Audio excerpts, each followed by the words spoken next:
Saudi अरब की जो सरकार है उसका गंदा चेहरा सामने आ गया है। आप समझ लीजिए कि पूरी दुनिया के मुसलमानों के लिए ये सबसे गंदी खबर है जो मैं आपको बता रहा हूं। ये झटका है मुसलमानों के लिए। सऊदी अरब की सरजमीन को इस्लामिक ज़मीन कहा जाता है, जहां पर इस्लाम का इतिहास है। उस सरजमीन को कौन गंदा कर रहा है? नाम है उसका मोहम्मद बिन सलमान। जी हाँ, 2017 में आज आपको सऊदी अरब की सरकार का नंगापन दिखाता हूं।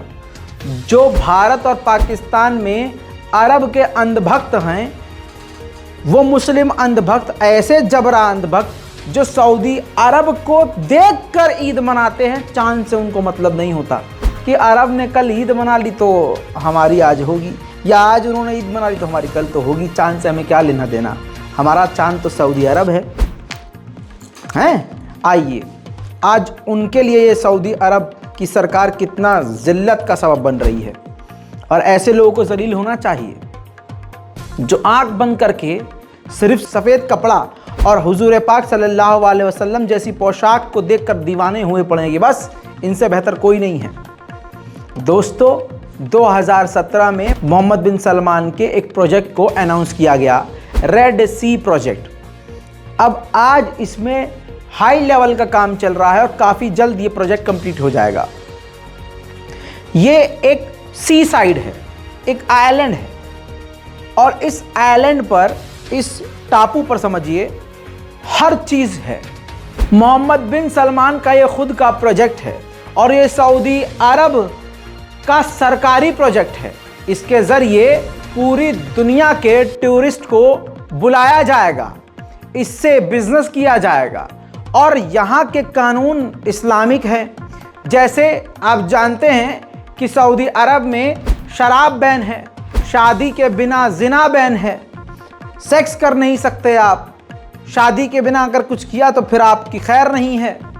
और इसके अलावा आप वहाँ की जो महिलाएं हैं, कोई भी महिला वहाँ पर जो है बिना हिजाब के नहीं रह सकती, नंगापन नहीं कर सकती, बिकनी नहीं पहन सकती। लेकिन ये सारे कानून मोहम्मद बिन सलमान बदलने वाले हैं। ये जो टापू बन रहा है, जिसे रेड सी प्रोजेक्ट के नाम से जाना जाता है, आपको बता दूं, यहाँ के सारे नियम और कानून यूरोप की तरह होंगे। सऊदी अरब का कोई भी कानून सऊदी अरब के इस प्रोजेक्ट पर, मोहम्मद बिन सलमान के प्रोजेक्ट पर लागू नहीं होगा। चौंकाने वाली बात बता देता हूं आपको, मिडिल ईस्ट की ये सबसे बड़ी खबर बता रहा हूं। मोहम्मद बिन सलमान का ये जो प्रोजेक्ट है, जब ये कंप्लीट हो जाएगा तो बड़ी खबर ये है कि यहाँ पर कोई भी शराब पी सकता है। पूरी तरह से शराब पियो, कोई बैन नहीं है, कोई कानून लागू नहीं होगा इस्लामिक यहाँ पर। साथ में महिलाएं यहाँ पर नंगी घूम सकती हैं, बिकनी पहन सकती हैं, और तो और अभी आगे सुनिए, इतना ही नहीं, वहाँ पर होटल बुक करके पुरुष बिना शादी के सब कुछ कर सकते हैं। यानी सऊदी अरब में एक ऐसी जगह बना दी गई है मोहम्मद बिन सलमान के द्वारा, जहां पर आप यहूदियों और अंग्रेज़ों की तरह सारे कांड कर सकते हैं। तो ये क़यामत की निशानी नहीं तो क्या है? इस सब के बावजूद कोई अगर सऊदी अरब का जाप कर रहा हो तो दोस्तों जूता उठा के उसके मुंह पे छाप दीजिएगा। बहुत सारे यूट्यूबर्स को मैंने देखा है जो मुसलमानों की हक की बात करते हैं, अच्छी बात है, लेकिन सऊदी अरब के बहुत बड़े जबरा अंधभक्त हैं जो सऊदी अरब की इस गंदे प्रोजेक्ट पर खामोश बैठे हैं। जबकि सियासत जो वेबसाइट है उस पर एक एक डिटेल है, जाके पढ़ेंगे ना, शराब, कबाब, डीजे, पब, क्लब, सब कुछ इसके अंदर बताया गया है। इस रेड सी के अंदर मौजूद होगा और इस पर कोई पाबंदी नहीं होगी। जो आप अमेरिका, जर्मनी, फ्रांस में कर सकते हैं वो अब सऊदी अरब में भी कर सकेंगे, कोई भी पाबंदी नहीं। लेकिन दुनिया खामोश है। अंधभक्त किसके? सऊदी अरब के खामोश हैं। यही तो वजह है, सऊदी अरब को भूख है, पैसा कमाना है, पैसा कमाना है। इसीलिए मैं कहता हूं कि ईरान यही काम नहीं कर रहा, इसीलिए निशाने पर है। अमेरिका इजराइल से नॉर्मलाइजेशन करने के लिए, यहूदियों को इम्प्रेस करने के लिए यूरोप के देशों को इंप्रेस करने के लिए मोहम्मद बिन सलमान ऐसा गंदा और नंगा प्रोजेक्ट लेके आए हैं, लेकिन यह काम ईरान नहीं कर रहा है, इसलिए आज उसके हालात बुरे हैं। भले ही गरीब हो रहा है, पूरी तरह से करेंसी डूब चुकी है, बर्बादी की तरफ बढ़ रहा है, समझ लीजिए आप ही की बात बोल रहा हूं, बर्बादी की तरफ बढ़ रहा है, लेकिन कम से कम वो अपने ईमान से तो कॉम्प्रोमाइज नहीं कर रहा है। ये सोचने वाली बात है। और ऐसा नहीं है कि मैं ईरान की सिर्फ तारीफ कर रहा हूं। अगर ईरान में जो कुछ भी हुआ है, पिछले 6 महीने से जितने भी कांड हुए हैं, सब मैंने आपको दिखाए भी हैं। ईरान की जो गलतियां हुई हैं उस पर भी मैंने सवाल किए हैं। ईरान की सरकार ने जो गलत कदम उठाए हैं उस पर भी सवाल किए हैं। लेकिन आप फ्री हैं। आप सोचिए कि सऊदी अरब के नए प्रधानमंत्री मोहम्मद बिन सलमान का ये प्रोजेक्ट क्या सही है? उधर सऊदी अरब के लिए एक बड़ा झटका यूएस के कांग्रेस मेंबर ने दिया। उन्होंने कहा कि अमेरिका की बाइडेन सरकार किसी भी हाल में कोई भी हथियार अगर सऊदी अरब को देगी, हम आलोचना करेंगे।